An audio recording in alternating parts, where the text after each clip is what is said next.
بسم اللہ الرحمن الرحیم اللہم صلی علی سیدنا محمد وآلہ وصحبہ وبارک وسلم یا ایھا الذین آمنوا کتب علیکم الصیام کما کتب علی الذین من قبلکم لعلکم تتقون۔ پروگرام نور اسلام کے ساتھ میں ہوں آپ کا میزبان ذیشان علی شاکر۔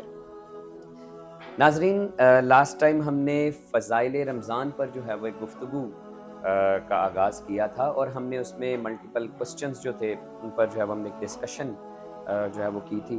آج کے ہمارا یہ جو پروگرام ہے، آج کے ہمارے اس پروگرام میں جو موضوع ہوگا وہ ہمارا موضوع ہوگا روزہ دار کے فضائل۔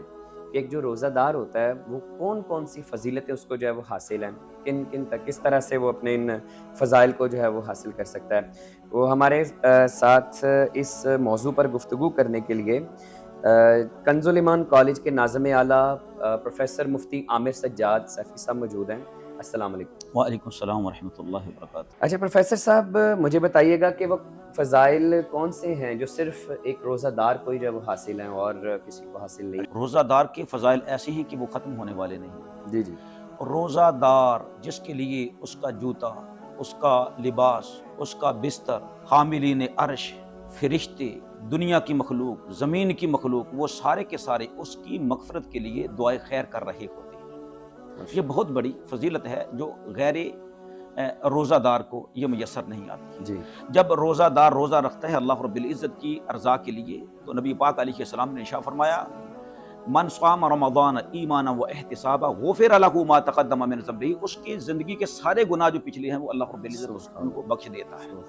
اور پھر یہ کہ روزہ دار اس کو یہ اللہ رب العزت کا بڑا فضل ہوگا کہ قیامت والے دن روزہ دار کو اللہ سبحانہ و تعالی اپنا دیدار عطا فرمائے گا۔ حدیث پاک میں آتا ہے کہ روزہ دار کے لیے دو خوشیاں، للصائم فرحتان، ایک خوشی تب جب وہ روزہ افطار کرتا ہے، اور دوسری خوشی تب ہوگی عند لقاء ربہ، جب اس کی ملاقات اس کے رب سے ہوگی۔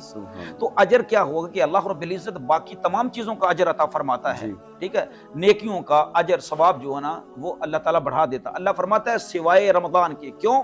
فرمایا انہ لی وانا اجزی بہ، روزہ میرے لیے ہے اور میں ہی اس کی جزا دوں گا۔ اللہ جزا کیا دے گا؟ اللہ رب العزت اس سے ملاقات فرمائے گا اور فرمائے گا اے روزہ دار، تو نے روزہ میرے لیے رکھا تھا، میں خود ہی تجھے اس کی جزا دے رہا ہوں، اپنی نگاہوں کو اٹھا، تیرا پروردگار ہے، تو اپنے رب کا، اپنے پروردگار کا اپنی آنکھوں سے دیدار کر لے۔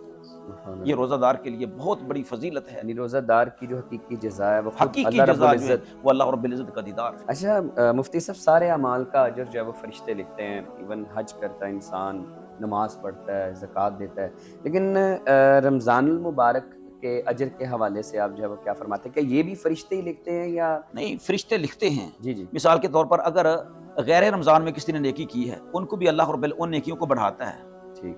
اللہ تعالیٰ ایک نفل کا ثواب ایسے جیسے غیر رمضان میں فرض ادا کیا ہے وہ عطا فرما دیتا ہے، اور ایک فرض جو رمضان میں ادا کیا غیر رمضان میں ایسے ہے جیسے کسی نے 70 فرض ادا کیے۔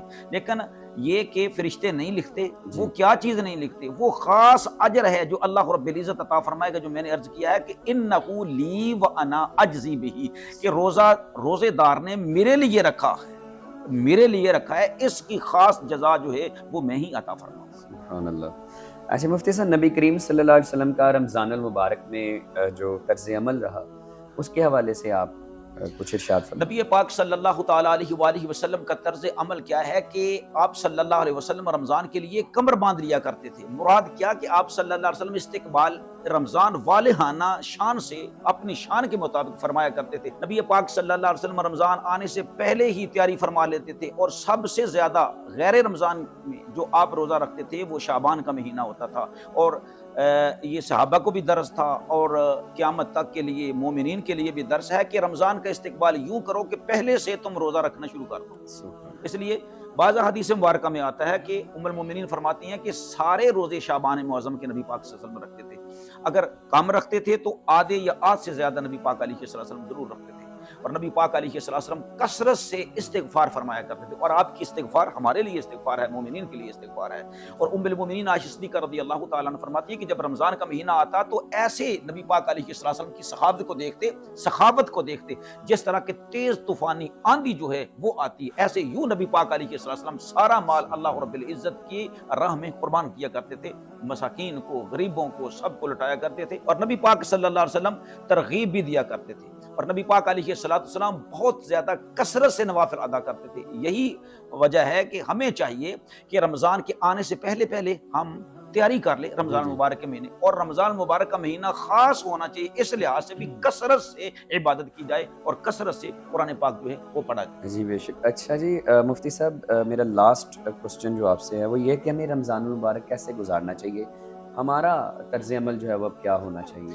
ہمارا طرز عمل سب سے بہتر چیز جو ہے ہمارے لیے وہ یہ ہے، یا اللہ توبہ، یا اللہ گناہوں سے توبہ، استغفار استغفار استغفار، یہ کثرت سے کرنی چاہیے، لا حول ولا قوت الا باللہ، یا اللہ تمام نیکیاں سمیٹنے کی میرے میں قوت، میرے میں طاقت نہیں، اے اللہ اگر تو توفیق عطا فرمائے گا تو تیری دی ہوئی طاقت کے ساتھ میں سب کچھ کر سکتا ہوں۔ پھر یہ ہے کہ اپنے دوستوں کے ساتھ، اپنے غریب بھائیوں کے ساتھ جتنا زیادہ نیک سلوک کیا جائے وہ کرنا چاہیے، جیسا کہ نبی پاک علیہ السلام نے ترغیب دیتے ہوئے ارشاد فرمایا کہ من فطر صائما، جس نے اس ماہ مبارک کے اندر کسی شخص کو ایک روزہ افطار کروایا، کان لہ مغفرۃ لذنوبہ، روزہ تو ایک افطار کروانا ہے، اب اجر دیکھیں کہ اس کے سارے گناہوں کو اللہ رب العزت بخش دیتا ہے، وعتق رقبتہ من النار، آزادی مل جاتی ہے جہنم کی آگ سے، وکان لہ مثل اجرہ من غیر ان ینتقص من اجرہ شیء، جو روزہ دار ہے اس کے اجر میں کمی کیے بغیر روزہ افطار کروانے والے کو اللہ تعالیٰ اس کے برابر اجر عطا فرما دیتا ہے۔ تو یہ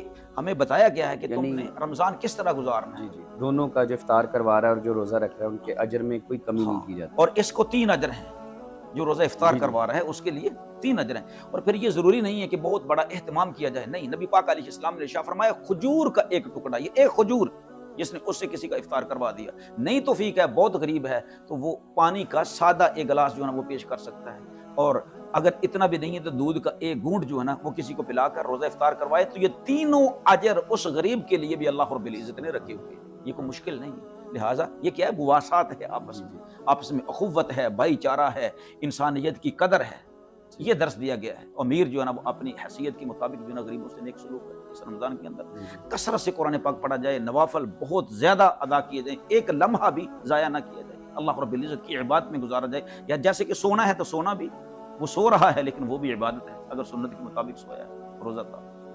بہت شکریہ مفتی صاحب۔ ناظرین، اللہ رب العزت سے دعا ہے کہ ہمیں اللہ تعالیٰ رمضان المبارک کے فیض و برکات سمیٹنے کی توفیق عطا فرمائے۔ اسی کے ساتھ اپنے میزبان ذیشان علی شاکر کو اجازت دیں۔ اللہ حافظ۔